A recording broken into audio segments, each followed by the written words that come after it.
नमस्कार दोस्तों, आपका बेंगलोर यूनिवर्सिटी हिंदी चैनल में स्वागत है। आज हम गाथा कुरुक्षेत्र की कविता पर चर्चा करेंगे, जो थर्ड सेमेस्टर बीसीए के पाठ्यक्रम का हिस्सा है। इसके रचनाकार महान लेखक मनोहर श्याम जोशी जी हैं। चलिए इसे समझते हैं। गाथा कुरुक्षेत्र का सारांश। गाथा कुरुक्षेत्र एक ऐसी काव्यात्मक रचना है जिसमें महाभारत युद्ध के माध्यम से कवि ने धर्म, शांति, विनाश और मानवता के गहन प्रश्नों को उठाया है। यह रचना केवल पौराणिक आख्यान का दोहराव नहीं करती, बल्कि युद्ध भूमि के माध्यम से जीवन के यथार्थ और दार्शनिकता को उजागर करती है। कवि युद्ध के पराक्रम को नहीं, बल्कि उसके परिणामस्वरूप हुए मानवीय हाहाकार को सामने रखता है। महाभारत का युद्ध पांडव और कौरवों के बीच हुआ, लेकिन कवि इसे केवल दो पक्षों का युद्ध न मानकर संपूर्ण मानवता का संघर्ष मानता है। कुरुक्षेत्र का मैदान शस्त्रबल का नहीं, बल्कि भावनाओं, रिश्तों और नैतिकताओं का युद्ध क्षेत्र है। इसमें वीरता के साथ साथ मानव की विवशता, दुख और संवेदनाएं भी चित्रित हैं। कुरुक्षेत्र युद्ध 18 दिनों तक चला। इसमें अनगिनत वीर योद्धा मारे गए। युद्ध के बाद की स्थिति कवि ने बड़ी मार्मिकता से चित्रित की है। धूल, रक्त, टूटे रथ, बिखरे शस्त्र, मृत शरीर और करुण क्रंदन से भरा मैदान। यह केवल शत्रु की हार नहीं, बल्कि पूरी मानवता की पराजय थी। युद्ध के बाद विधवाओं का रोदन, माताओं का शोक और बच्चों का विलाप कवि के शब्दों में जीवंत हो उठता है। इस अध्याय में भीष्म, द्रोण, कर्ण, अर्जुन, युधिष्ठिर आदि पात्रों की जीवन स्थितियां उनके आचरण और निर्णयों के साथ रखी गई हैं। भीष्म प्रतिज्ञाबंधी होकर विवश हो जाते हैं। द्रोणाचार्य कर्तव्य और पुत्रमोह के बीच उलझे रहते हैं। कर्ण अपने दान और मित्रता के कारण प्रशंसनीय होते हुए भी अधर्म का साथ निभाकर त्रासदीपूर्ण नायक बनते हैं। युधिष्ठिर धर्म संकट में पड़े रहते हैं, परंतु अंततः धर्मराज कहलाते हैं। अर्जुन युद्ध भूमि में मोहग्रस्त होता है, पर कृष्ण के उपदेश से धर्म और कर्तव्य की राह चुनता है। कृष्ण का मार्गदर्शन इस रचना का केंद्रीय तत्व है।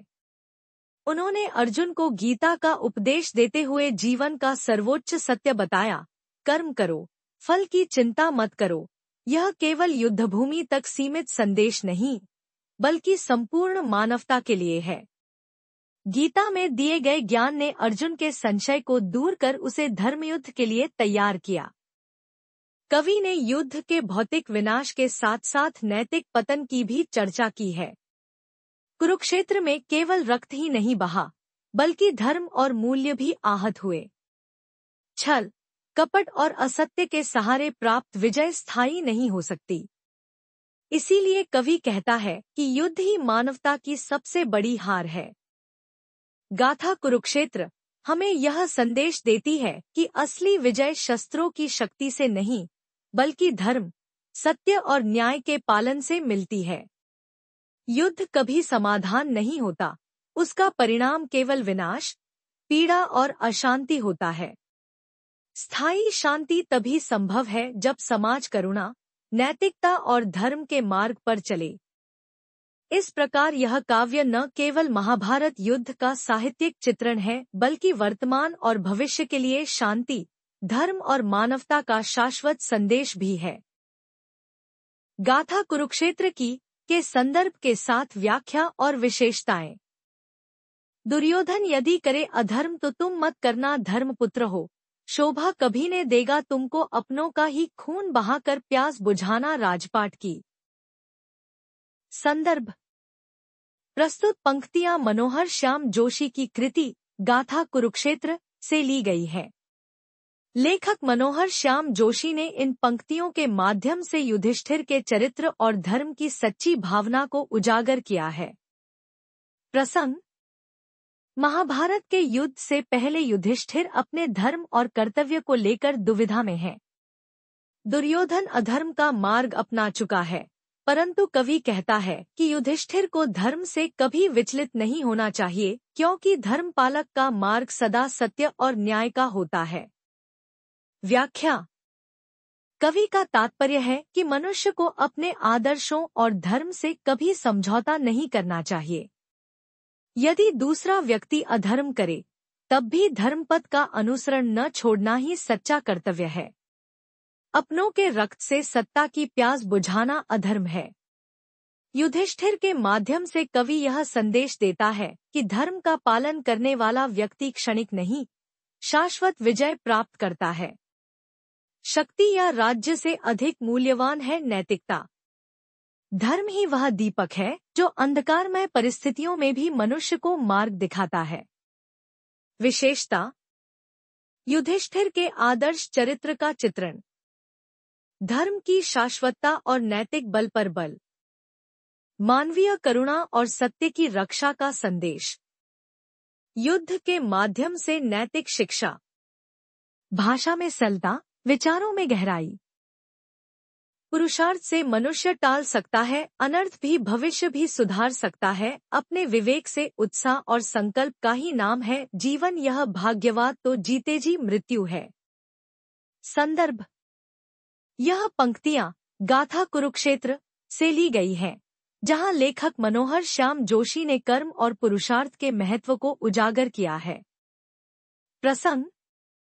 अर्जुन युद्ध से पूर्व निराश और मोहग्रस्त है। वह सोचता है कि सब कुछ भाग्य पर निर्भर है। तब श्री कृष्ण उसे समझाते हैं कि भाग्य से नहीं, बल्कि पुरुषार्थ से मनुष्य अपना भविष्य बना सकता है। व्याख्या। कवि के अनुसार मनुष्य के जीवन का सार कर्म और पुरुषार्थ में निहित है। जो व्यक्ति प्रयास करता है, वही अपने भाग्य को बदल सकता है। केवल भाग्य के भरोसे बैठ जाना आत्मसमर्पण है, जो जीते जी मृत्यु के समान है। जीवन का नाम उत्साह, विवेक और संकल्प है। मनुष्य अपने विवेक से अनर्थ को टाल सकता है और उज्जवल भविष्य बना सकता है। कवि का यह संदेश कर्म प्रधान दर्शन को दर्शाता है, जहां क्रिया, प्रयत्न और आत्मबल ही जीवन के स्तंभ हैं। यह पंक्तियां आज भी हर व्यक्ति के लिए प्रेरणा है कि सफलता भाग्य नहीं, बल्कि निरंतर प्रयास से मिलती है। विशेषता। कर्म प्रधान और यथार्थवादी दृष्टिकोण। भाग्यवाद के स्थान पर पुरुषार्थ का समर्थन। आधुनिक जीवन के लिए प्रेरणादायक विचार। भाषा में प्रभाव और दार्शनिकता का संतुलन। आशावादी और प्रगतिशील दृष्टिकोण। कर्म पर अधिकार है तेरा, किंतु है नहीं कर्म के फल पर। फल की चाह मत कर, बंध कर्म के फल से। संदर्भ। यह पंक्ति गाथा कुरुक्षेत्र में गीता के उपदेश पर आधारित है। लेखक मनोहर श्याम जोशी ने इस विचार को काव्यात्मक और जीवन मूल्य से जोड़कर प्रस्तुत किया है। प्रसंग। अर्जुन युद्ध से विमुख है, तब श्री कृष्ण उसे निष्काम कर्मयोग का उपदेश देते हैं कि मनुष्य को अपने कर्म में लगन रखनी चाहिए, लेकिन फल की इच्छा नहीं करनी चाहिए। व्याख्या। कवि के अनुसार फल की आकांक्षा मनुष्य को कर्म से बांध देती है।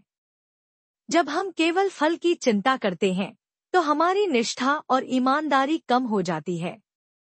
सच्चा कर्मयोगी वह है जो बिना स्वार्थ के कर्म करता है। श्री कृष्ण का संदेश है कि सफलता असफलता पर नहीं, कर्म की शुद्धता पर ध्यान दो। यही जीवन का सच्चा धर्म है। यह पंक्ति आज के जीवन में भी प्रासंगिक है, क्योंकि आधुनिक मनुष्य परिणाम के मोह में कर्म से भटक जाता है। कवि हमें प्रेरित करते हैं कि अपने कार्य को पूर्ण समर्पण से करें और फल की चिंता ईश्वर पर छोड़ दें। विशेषता। निष्काम कर्मयोग का सजीव चित्रण। जीवन में कर्तव्य और समर्पण का महत्व। दार्शनिक और व्यावहारिक दृष्टिकोण। सरल भाषा में गहन विचार। गीता के शाश्वत सिद्धांत का आधुनिक रूप। हे विश्वेश्वर, हे विश्वरूप, अनादि और अनंत है, आप सब कुछ आप में ही है, आप सब कुछ हैं। संदर्भ। यह पंक्ति गाथा कुरुक्षेत्र में उस प्रसंग से संबंधित है जहां अर्जुन को श्री कृष्ण का विराट रूप दर्शन होता है। लेखक मनोहर श्याम जोशी ने इस दिव्य दृश्य को अत्यंत भावपूर्ण रूप में प्रस्तुत किया है।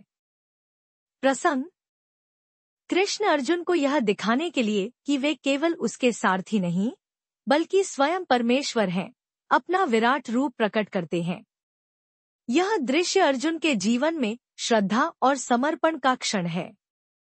व्याख्या कवि यहाँ ईश्वर की सर्वव्यापकता और अनंतता का चित्रण करते हैं। श्री कृष्ण का विराट स्वरूप यह दर्शाता है कि समस्त सृष्टि उन्हीं से उत्पन्न हुई है और उनमें ही विलीन होती है। वे आरंभ, मध्य और अंत सब हैं। यह अनुभव अर्जुन के मन में आत्मविश्वास और निष्ठा उत्पन्न करता है। कवि मनोहर श्याम जोशी इस प्रसंग के माध्यम से यह दिखाते हैं कि जब मनुष्य ईश्वर की वास्तविकता को पहचानता है तो उसका मोह और भय समाप्त हो जाता है। यह दृश्य अध्यात्म, श्रद्धा और ईश्वरत्व का प्रतीक है। विशेषता ईश्वर की सर्वव्यापकता का चित्रण, भक्ति और अध्यात्म की गहराई, भाषा में भव्यता और सौंदर्य, अर्जुन की आत्मबोध यात्रा का प्रतीक, गीता के विराट रूप दर्शन, योग का काव्यात्मक रूप। कर्मभूमि है यह लोक, फलभूमि तो परलोक है। जैसा कर्म वैसा लाभ, जैसा करोगे वैसा भरोगे, सारे शास्त्र का सार है यही।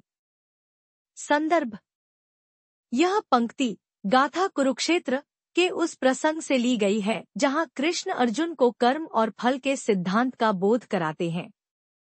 प्रसंग कृष्ण बताते हैं कि यह लोक कर्म करने के लिए है जबकि फल परलोक में प्राप्त होता है। अतः मनुष्य को निष्काम भाव से अपने कर्म में संलग्न रहना चाहिए। व्याख्या कवि का आशय है कि इस संसार में मनुष्य को अपने कर्तव्य का पालन करना ही चाहिए, क्योंकि हर कर्म का परिणाम अवश्य होता है, चाहे वह इस जन्म में मिले या अगले में। जैसा करोगे वैसा भरोगे, यही समस्त शास्त्रों का सार है। यह पंक्ति कर्म और फल के संबंध को नैतिक दृष्टि से समझाती है।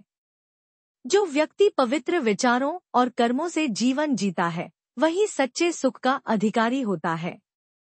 कवि इस विचार के माध्यम से कर्म और आचरण की पवित्रता पर बल देते हैं। विशेषता कर्मफल सिद्धांत का स्पष्ट प्रतिपादन, धार्मिक और नैतिक संदेश का समन्वय, गीता की मूल भावना का काव्यात्मक रूप, भाषा में स्पष्टता और प्रभावशीलता, मानवीय आचरण के लिए प्रेरणादायक संदेश। इसलिए सदा सेवन करो धर्म का ही, किसी भय से, कामना से, लोभ से और तो और प्राण रक्षा के लिए भी त्याग धर्म का करो मत तुम। धर्म ही है नित्य, सुख दुख तो अनित्य है। हमारी जीवात्मा है नित्य अनित्य है, देह अनित्य, बंधन सांसारिक है। संदर्भ यह पंक्तियां गाथा कुरुक्षेत्र में धर्म और आत्मा की अमरता पर आधारित है। लेखक मनोहर श्याम जोशी ने यहाँ धर्म की शाश्वतता और सांसारिक जीवन की अस्थिरता को समझाया है। प्रसंग कृष्ण अर्जुन को बताते हैं कि भय, लोभ, मोह या प्राण रक्षा के लिए भी धर्म का त्याग नहीं करना चाहिए, क्योंकि धर्म ही नित्य है, जबकि देह और सांसारिक बंधन अस्थायी है। व्याख्या कवि के अनुसार धर्म ही मनुष्य के जीवन का सच्चा मार्गदर्शक है।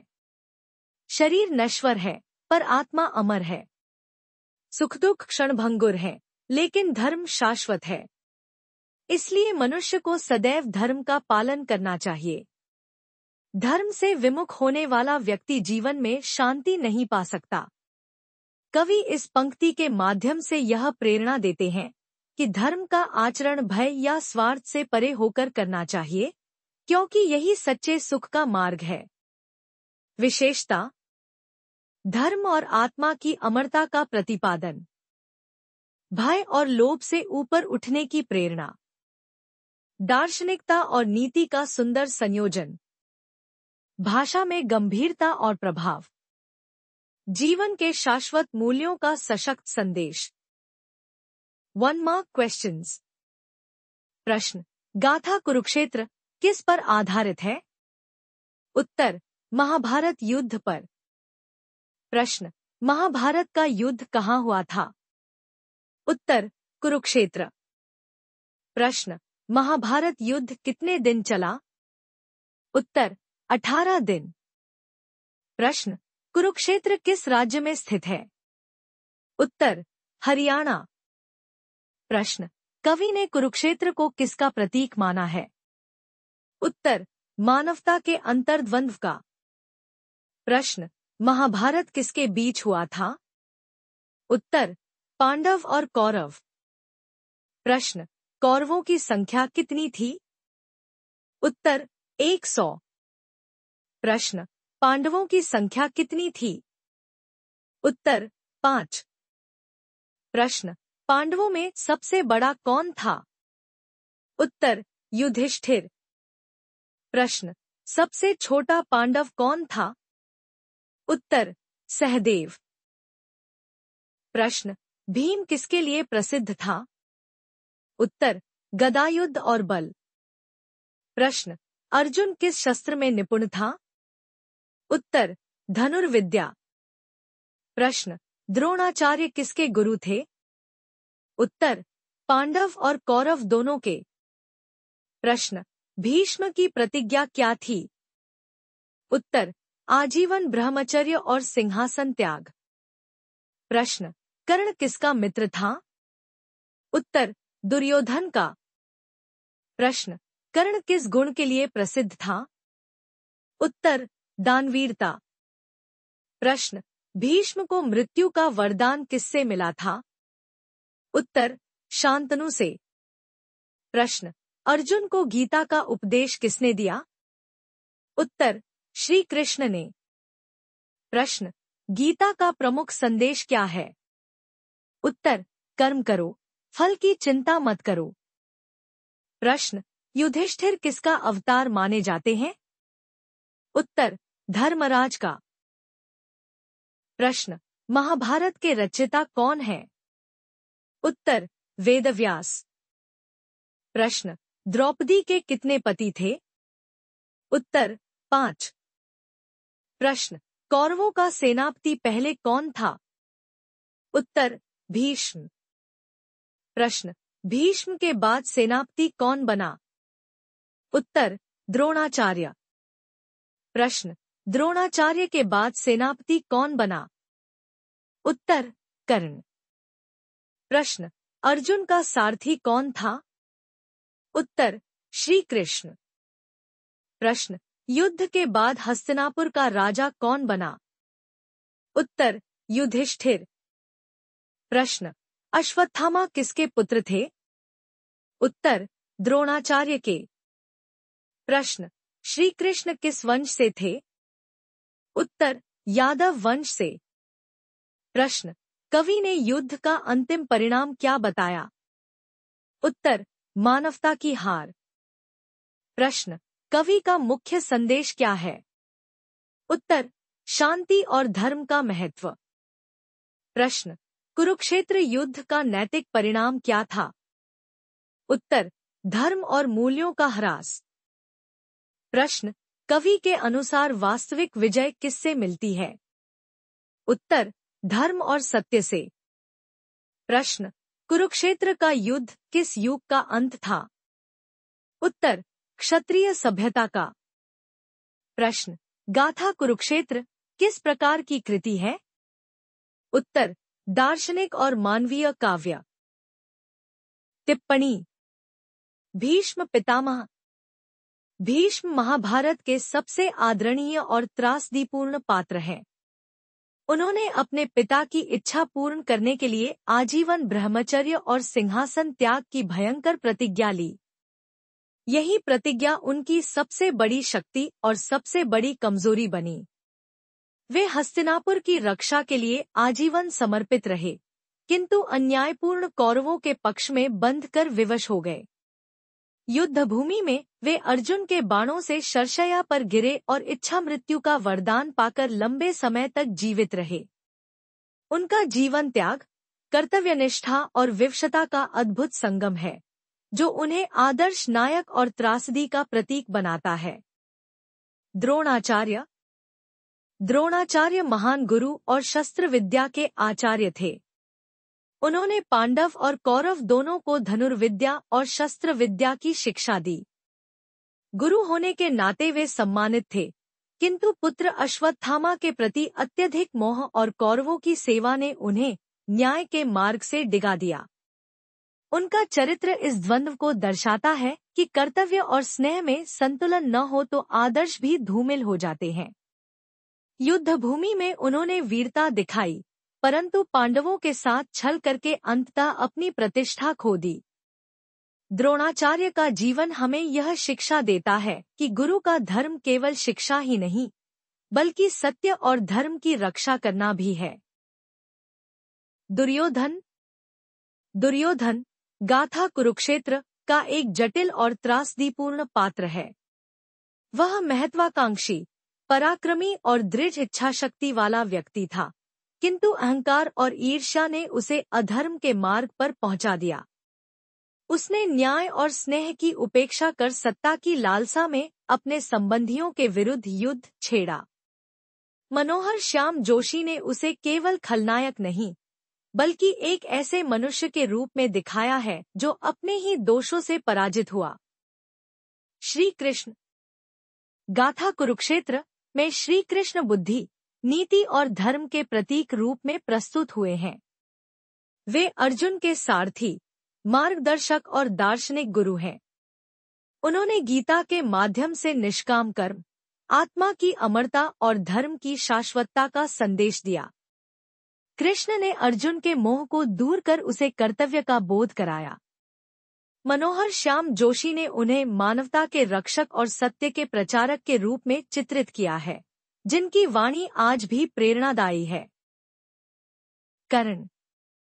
कर्ण महाभारत का सबसे त्रासदीपूर्ण और दानवीर पात्र है। सूर्यपुत्र होते हुए भी वह सूतपुत्र कहलाया और समाज से उपेक्षित रहा। उसकी सबसे बड़ी विशेषता उसकी दानशीलता थी, जिसने जीवन भर किसी याचक को निराश नहीं किया, यहाँ तक कि युद्ध से पहले अपना कवचकुंडल भी दान कर दिया। दुर्योधन की मित्रता निभाने के लिए उसने अधर्म का साथ दिया और पांडवों के विरुद्ध खड़ा हो गया, जबकि पांडव उसके सगे भाई थे। उसकी वीरता अद्वितीय थी, किंतु गलत पक्ष में होने से वह त्रासदीपूर्ण नायक बना।